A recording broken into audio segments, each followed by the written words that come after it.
Thanks for watching. Don't forget to like, comment, share and subscribe to Mufti Tariq Masood, famous scholar. آج تبلیغ کے لیے اصولوں پہ سمجھوتا ہو جاتا ہے.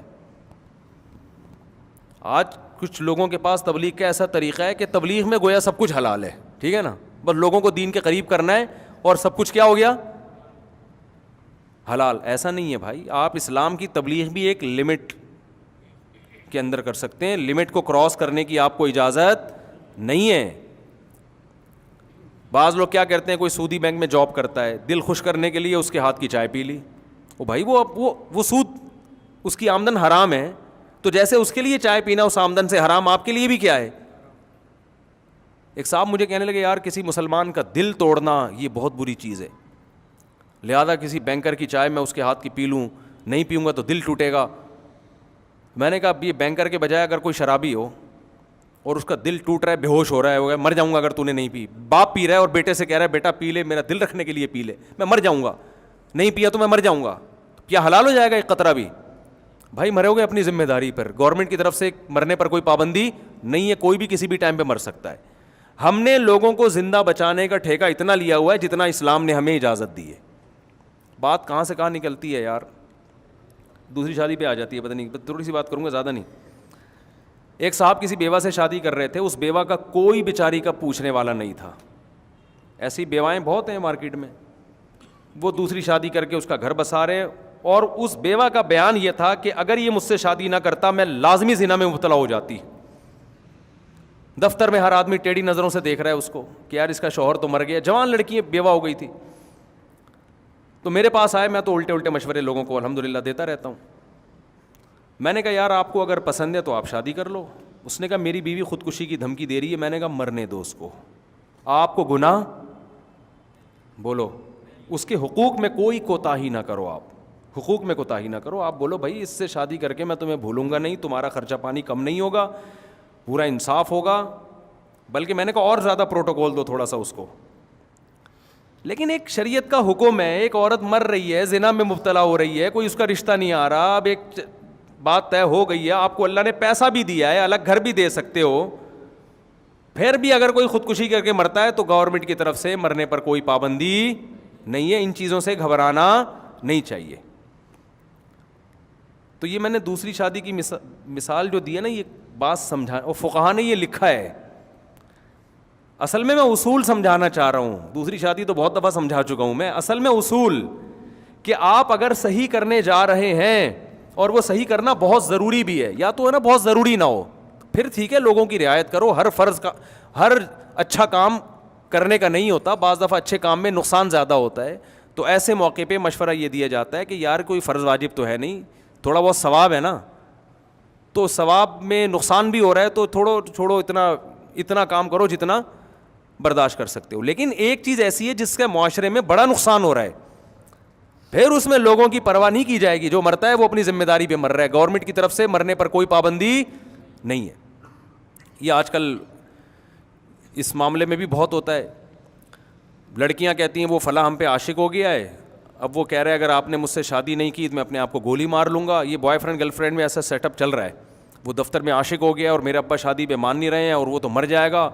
تو میں کہتا ہوں آپ کے ابا کا نام ماننا اس کی علامت ہے کہ وہ آپ کے لیے مناسب نہیں ہے, کیونکہ ابا کا تجربہ زیادہ ہوتا ہے. باپ اپنی بیٹی کے لیے جتنا اچھا سوچتا ہے کوئی نہیں. لڑکیاں تو بیچاری چند لفاظی میں آ جاتی ہیں نا, وہ مر جائے گا تو کیا ہوگا. میں نے کہا کچھ بھی نہیں ہوگا, بہت سارے لوگ دنیا میں مر رہے ہیں. آپ جا کے عیدی سینٹر دیکھو, مردہ خانے بھرے ہوئے, ایک مردے کا اس میں کیا ہو جائے گا, اضافہ ہو جائے گا. کوئی ٹینشن نہ لو ان چیزوں کی. آپ جو اصول ہے نا اس پہ سمجھوتا نہ کرو. اس کو عشق ہوا ہوا ہے, آپ کو تھوڑی ہوا ہوا ہے عشق, اور اگر ہوا ہوا بھی ہے تو غلط ہوا ہوا ہے نا, ایسی ہر جگہ تھوڑی عشق ہو جاتا ہے. تو لوگ آج کل اس طرح بہت کرتے ہیں کہ اس کو یوں ہو گیا تو اس کے ذمہ دار تم ہوگے, اس کو یوں ہو گیا تو اس کے ذمہ دار تم ہوگے. بھائی ہم ذمہ دار جب ہوں گے جب ہم غلط کر رہے ہوں. ہم اگر جائز حق کا مطالبہ کر رہے ہیں, پھر کسی کو کچھ بھی کسی بھی ٹائم پہ ہو جائے, ہم ذمہ دار نہیں ہوں گے. وراثت کے جھگڑوں میں بھی ایسا ہوتا ہے. ایک جگہ جیسے کیس ہوتے ہیں, بڑا بھائی وراثت کھا جاتا ہے نا, بہت زیادہ کھا گیا, تو چھوٹا بھائی کہتا ہے اگر میں نے بڑے بھائی سے وراثت مانگی تو رشتہ داری ٹوٹے گی, دل دکھے گا, وہ ڈپریشن کا مریض ہے, وہ اسٹریس کا ہے. تو میں کہتا ہوں بھائی اس کو اگر ڈپریشن ہو رہی ہے یہ اس کا ہیڈیک ہے, کیونکہ کیوں ڈپریشن ہو رہی ہے؟ کسی کا حق ہے تو دو نا اس کو.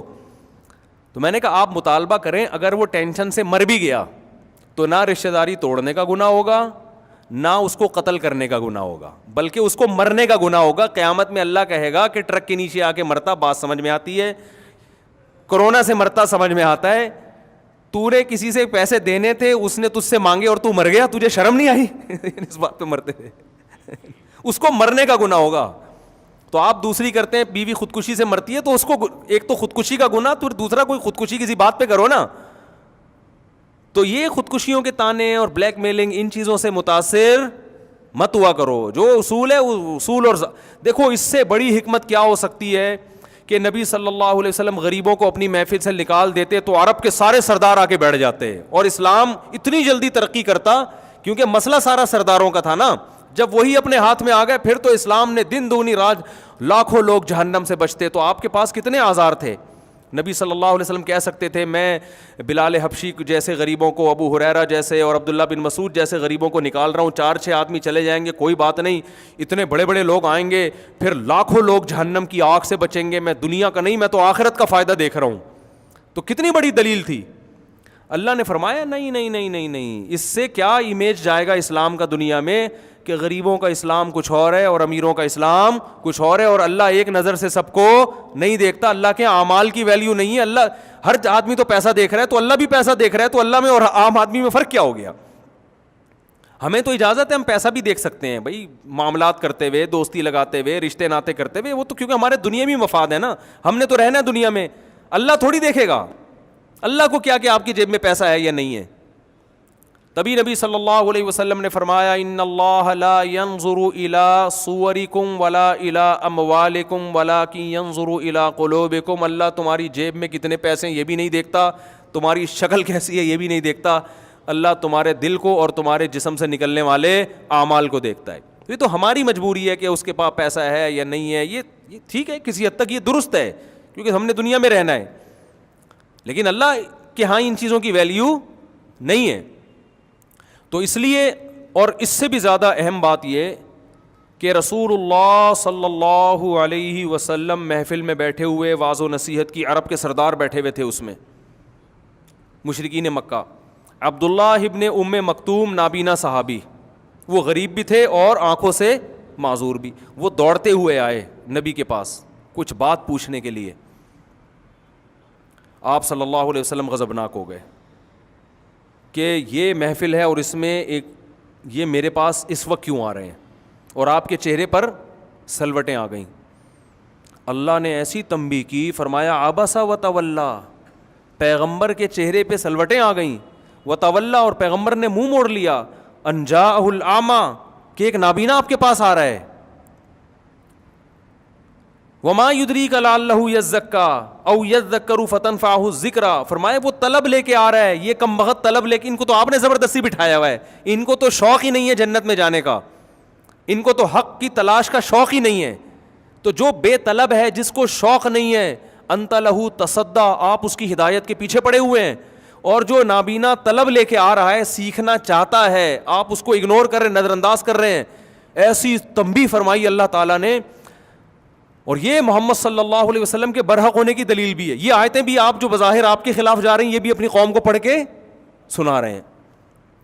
اس سے کیا سبق دیا جا رہا ہے؟ جس میں دین کی یا حق کی طلب ہے نا, اس کو پہلے فوکس کیا جائے گا. جس میں طلب نہیں ہے اس کا نمبر دوسرا ہے. آپ ایک کلینک کھول کے بیٹھے ہیں علاج کے لیے, تو جو علاج کرانے کے لیے آئے گا ڈاکٹر اس کا پہلے علاج کرے گا, یا جو نہیں کرانے کے لیے آ رہا زبردستی گھروں میں جا کے اس کو بخار کے ٹیکے لگائے گا؟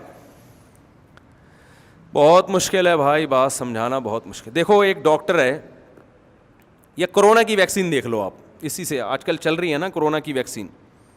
ڈاکٹر کو گورنمنٹ نے دے دیا بھائی 100 انجیکشن ہے آپ کے پاس. تو اب کچھ لوگ آ رہے ہیں ڈاکٹر صاحب کے پاس کہ ہمیں لگا دو. ڈاکٹر کہہ رہے ہیں نہیں, وہ جو ویکسین کے خلاف ہے نا, میں اس کے لگاؤں گا جا کے پہلے. جو کہتا ہے یہ یہودیوں کی سازش ہے, یا اس میں چپ چھپی ہوئی ہے, یا کیا ہے وغیرہ وغیرہ, اس کے لگاؤں گا. تو یہ یا تو ڈاکٹر بے وقوف ہے, یا اس کے کچھ ذاتی مفاد ہیں, اس کو پتہ ہے وہاں سے پیسہ ملے گا.